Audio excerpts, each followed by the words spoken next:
एक माँ अपने बेटे को किसी दूसरे के चक्कर में बेटे की ले लेती है जान, क्योंकि उसको समझ में नहीं आ रहा था कि अब हम क्या करें।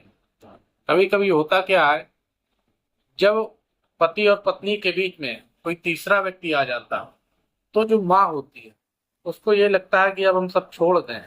पर छोड़ने के बाद फिर एक जो बच्चा होता है वो कहाँ जाएगा, सबसे बड़ी उसकी टेंशन एक बन जाती है।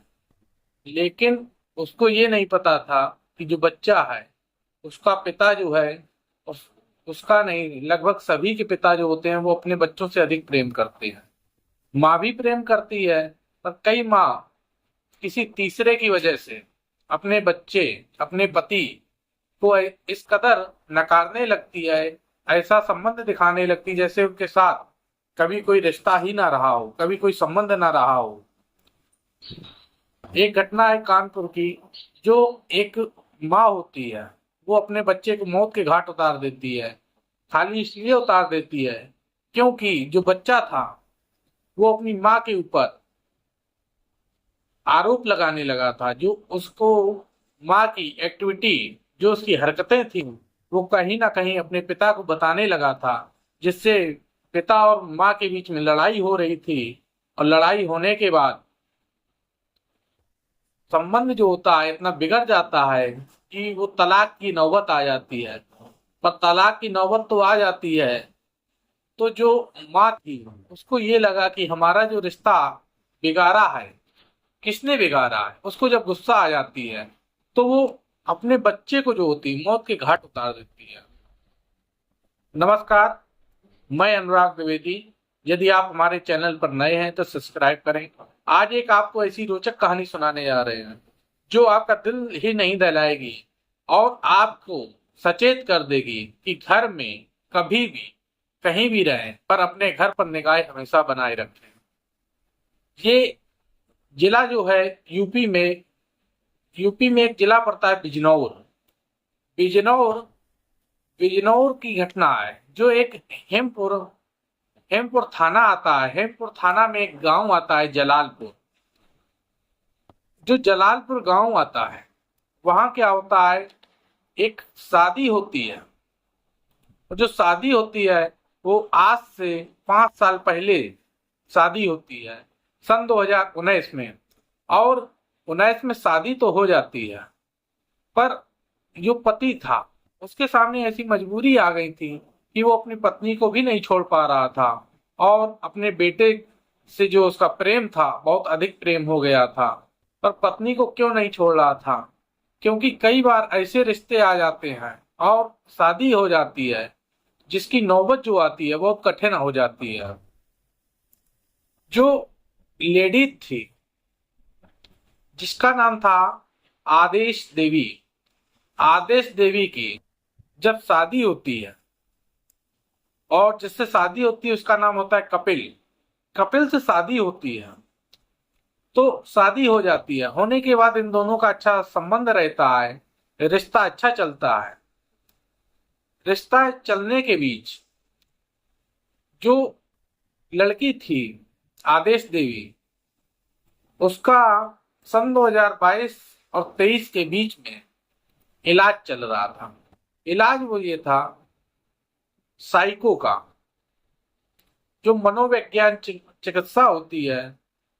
मनोवैज्ञानिक रूप से जो व्यक्ति होता है कहीं ना कहीं प्रताड़ित होता है।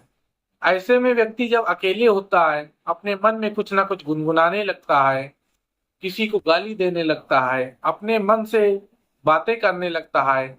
ऐसे किसी ना किसी के पास ऐसी बीमारी बन जाती है जो इसके चिकित्सक पाए जाते हैं। उनको दिखाया जाए तो कई हद तक सही हो जाती है। जैसे एक हाथरस के रहने वाले थे विमलेश कुमार, उनके पास भी एक ऐसी बीमारी थी जो अपने पड़ोसियों को और जो रिश्तेदार ज्यादातर जो उन्हें जानते थे उनको कहीं ना कहीं गाली देने लगते थे। तो उनको आगरा में दिखाया गया मनोचिकित्सक के पास, तो उनकी जो बीमारी थी उनको 90% आराम मिल गया। अब वो अपने परिवार के साथ खुशहाल हैं। वही बीमारी आदेश देवी को थी।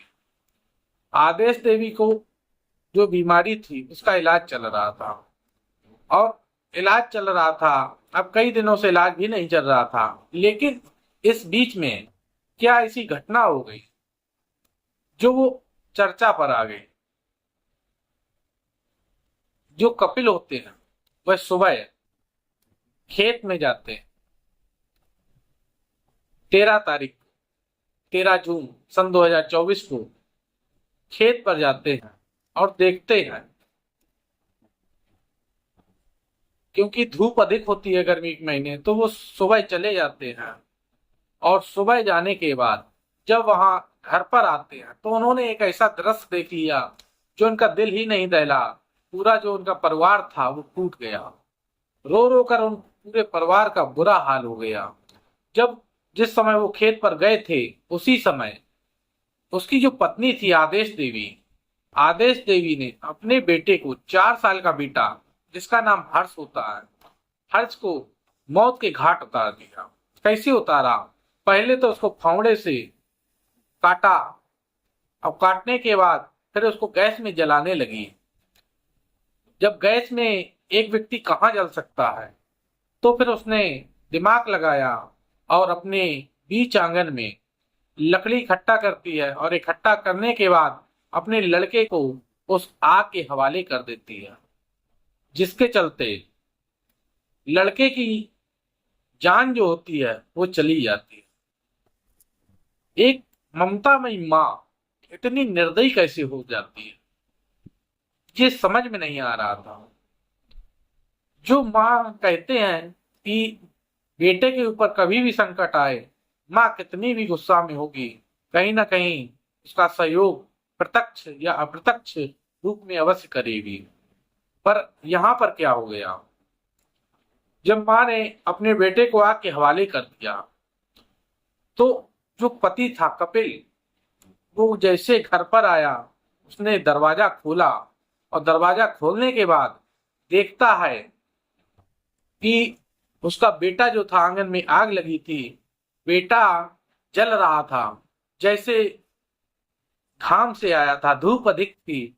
और उसने आंगन में लकड़ी को हटाया, और लकड़ी हटाने के बाद अपने बेटे को निकाला। निकाल के देखता है कि उसकी जो सांसें थी, सांस, धड़कन चल रही थी। अब उसके मन में विचार आता है, जब धड़कन चलती है तो वो अफरा और तफरी में मोहल्ले वालों को इकट्ठा करता है, एक व्यक्ति का सहारा लेता है और पास के अस्पताल में लेके चला जाता है। जैसे अस्पताल ले जाता है, तो अस्पताल जाते जाते कपिल को काफी देर हो चुकी, और देर ही नहीं, कपिल ने बाद में ये भी बताया कि इसको 2 बार रास्ते में हिचकी आई थी, और हिचकी के बाद ये शांत हो गया, क्योंकि इसके प्राण तभी निकल गए थे। तो पुलिस को सूचना मिलती है, पुलिस आती है, पुलिस आदेश देवी को अपनी गिरफ्तार करती है, और गिरफ्तार करके उससे पूछती है, तो आदेश देवी अपना गुनाह जो होता है वो कबूल कर लेती है। कबूल ही नहीं, जब पुलिस उनसे पूछताछ करती है तो वो बताती है कि रात को हमें एक सपना आया था, और सपने में माँ का एक रूप कोई लिए था, और वो ये कह रहा था कि हमें आपके बेटे की बलि चाहिए, और अपने बेटे को हमारे हवाले कर दो। तो ऐसी बात जब होती है, तो वो जैसे सुबह उनका पति खेत पर जाता है और उनको मौका मिलता है, उसी बीच वह उसके साथ ऐसा कर्म कर देती हैं, ऐसा कांड कर देती हैं, जैसे बच्चे की जिंदगी जो होती है वो उसके हाथ से चली जाती है हमेशा के लिए। जो घर में थे, परिवार में थे, वो आश्चर्य मान रहे थे कि एक माँ ने अपने बेटे को इतनी निर्दयी कैसे हो गई, कैसे अपने बेटे को काट दिया, जब कटा नहीं तो जला दिया, पर कैसे। इस घटना से एक सीख लेनी चाहिए, जो ऐसे व्यक्ति हों साइको टाइप के, उनसे हमेशा सावधान रहें, और अपने बच्चे को कहीं ना कहीं बचा कर रखें, जो उनके पास ना जाते हैं। क्योंकि ये समस्या है, किसी के लिए भी दिक्कत आ सकती है। यदि आपको वीडियो अच्छा लगा हो तो शेयर करें, कमेंट करें। जय हिंद, जय भारत।